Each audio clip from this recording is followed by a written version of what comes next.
आहे, मी काही नालायक नाही आहे, मी सुद्धा हिंदू आहे. आणि समर्थन किती करायचं? रावणाने जर सीतेला स्पर्श केला असता तर रावण नालायक झाला असता. स्त्रीला कोणी पळवून नेता ते काय बगीच्यामध्ये बसवून ठेवायसाठी नेतं काय? त्याचा हेतू वाईट असेल तरच नेतो ना. मग यांना जर तुम्ही नालायक म्हणत असाल, मग रामप्रभू रामचंद्र ग्रेट होते, त्यांच्याबरोबर असणारा लक्ष्मण, त्यांनी तर रावणाच्या बहिणी प्रेम प्रगट करायसाठी आल्यावर नाक आणि कान कापला. श्रीविडंबना कोणी केली हो? मग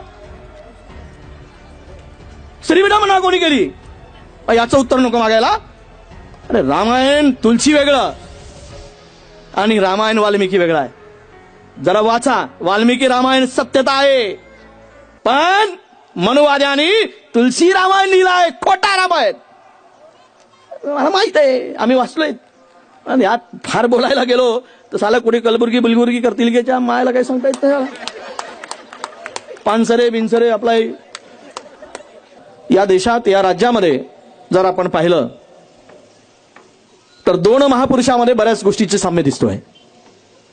छत्रपती शिवाजी महाराज आणि डॉक्टर बाबासाहेब आंबेडकर. छत्रपती शिवरायांचा जन्म झाला तो शस्त्रांच्या आगारात, आणि डॉक्टर बाबासाहेबांचा जन्म झाला महुगाव या छावणीमध्ये, तोही शस्त्रांच्या आगारात. म्हणजे दोघांनी शस्त्राच्या आगारात जन्म घेतलाय. शिवरायांचे वडील सरदार होते आणि बाबासाहेबांचे वडील सुभेदार होते. हेही साम्य आहे.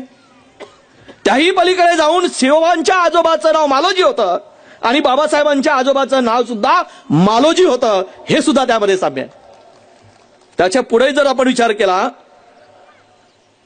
तर शिवाजी महाराजांनी स्वराज्याची स्थापना रायगड जिल्ह्यात केली आणि बाबासाहेब आंबेडकरांनी महाडच्या रायगड जिल्ह्यातील महाडच्या चौदार सत्याग्रहाने मानवी स्वातंत्र्याची सुरुवात केली.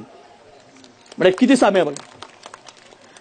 आणि म्हणून आपण छत्रपती शिवाजी महाराजांनी मनगटाच्या तळपत्या जोरावर स्वातंत्र्य मिळवून दिलं, स्वराज्य मिळवलं, आणि आपल्या सुंदर लेखणीने बाबासाहेबांनी संविधान लिहून स्वराज्य मिळवलं. हे यातली आपली खरी मिळकत. पण या दोन महान नेत्यामध्ये, महामानवामध्ये खूप गोष्टीचं साम्य आहे.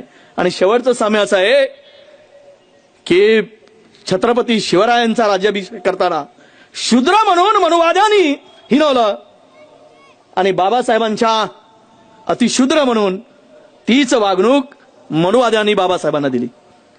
आपण लढतो कशासाठी? साहित्य हे संस्कृतीला धरून आहे असं जर म्हणतात ना, त्याचं थोबाड रंगवलं पाहिजे साहेब. साहित्याला संस्कृतीची जोड देऊ नका, साहित्याला सत्याची जोड द्या. साहित्याला सत्याची जोड असली पाहिजे, साहित्याला समाजाच्या मध्ये असलेल्या माणूस उभा करण्याची जोड असली पाहिजे. अगर इतिहास सच्चा इतिहास लिहिणाऱ्यांनी हरामखोरीच केली ना, शब्द मुद्दाम वापरला, जो सत्य लिहिलाय, काही लोक डोळसपणे बघतच नाही. मी काल आज एका कार्यक्रमात होतो, बी फार्मच्या विद्यार्थ्यांचं संमेलन होतं, विदर्भातले सगळे विद्यार्थी आले. मी एकाला विचारलं, काय रे महाभारत वाचलास? तो म्हणे नाही. मग तुला कौरव चांगले वाटतात की पांडव? म्हणजे अर्थात पांडव. म्हणजे का वाचला नाहीस तरी पांडव चांगले का वाटतात? पांडव चांगले होते असं तुला का वाटतं? एक मुलगी उभी झाली, म्हणे कौरव आणि द्रौपदीची साडी वस्त्रहरण केलं म्हणून कौरव नालायक होते आणि पांडवान चांगले होते. एवढंच वाचलंच नाही, याच्या पलीकडे काही माहित आहे? नाही, एवढं सांगितलं आम्हाला, तेवढं आम्ही म्हणतो. अरे मूर्खा, जर हे पांडव जुगारामध्ये स्वतःच्या बायकोला हारले नसते तर कौरवावर द्रौपदी हस्तवस्त्रहरण करण्याची पाळी आली असती का? हे तरी वाचत जा. दोन बाजू वाचल्या पाहिजेत ना, सत्यता वाचली पाहिजे ना. एक बाजू वाचून ठेवू नका, दोनही बाजू वाचा. यांनी जर असा कोणता माणूस आहे जगातला की जो बायकोला जुगारात हरतो? यावर बोलणं लावतो. लावतो आणि हारतो पण.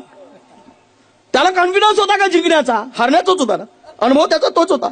सगळंच हारलं होतं ना पांडवांनी. शेवट उरली होती बायको, ती लावून दिली ना. आणि तरी म्हणतो पांडव ग्रेट होते. तर लिहिणारा किती नालायक होता हे मला सांगायला पाहिजे. लिहिणारा किती नालायक होता. म्हणून डोळसपणे त्याचा अभ्यास खोलवर जाऊन केला पाहिजे. एखाद्या गोष्टीने कोणी लिहिलं ते वाचा. साहित्यिकांनी काही लिहिलं तरी ते वाचत असताना त्यावर तुम्ही सर्च बुद्धीने, शोध बुद्धीने त्याचा अभ्यास केला पाहिजे.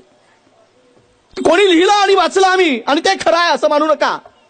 आजकालच्या टीव्हीने तर सत्या गोंधळच घातलाय. गोंधळ घातला आता. मीडिया पाहतो आम्ही, electronics media, TV, print media, सगळे चॅनल, सगळ्यांनी गोंधळ घातला आता. आता तिथे तर न्याय मिळण्याची अपेक्षा नाहीच. तुम्हाला खरे विचार आणि वास्तविकता मांडायचं असेल तर आता साहित्य संमेलनं घेऊनच मानावी लागेल. कारण टीव्ही वाले आता आपल्याला स्पेस द्यायला तयार नाही.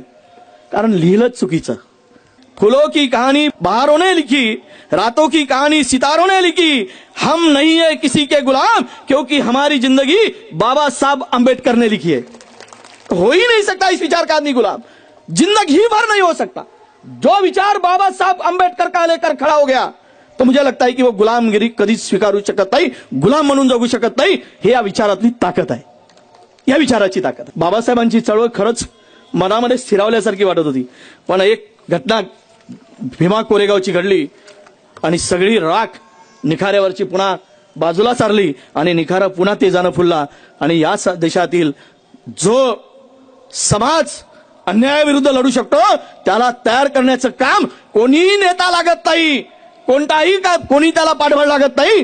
ज्या वेळेस अन्याय होतो बाबासाहेबांनी असा माणूस उभा केलाय की अन्यायाविरुद्ध लढण्यासाठी कोणी बोलवण्याची गरज पडत नाही, तर स्वयंपूर्तीनं तो रस्त्यावर येतो. ही चळवळ खरी आहे. ही चळवळ दाखवून दिली बाबासाहेबांनी. त्या विचारामध्ये ती ताकद होती. अहो, ही आग लावून घेतली असती तर केवढा भयानक झाला असता तो मनवा भीमा कोरेगावचा. Pre plan. आणि देवेंद्र फडणवीस नावाचा मुख्यमंत्री म्हणतो हे पूर्वनियोजित होतं. अरे हो, पूर्वनियोजितच होता. पण कोण होते? घालणं त्याला आतमध्ये. आहे ताकद तर तुझी, पण ते करू शकत नाही. गुमराह करण्याचं काम करतात, गुमराह करण्याचं काम करतात. त्याला माहित आहे कोण होते याच्या मागे.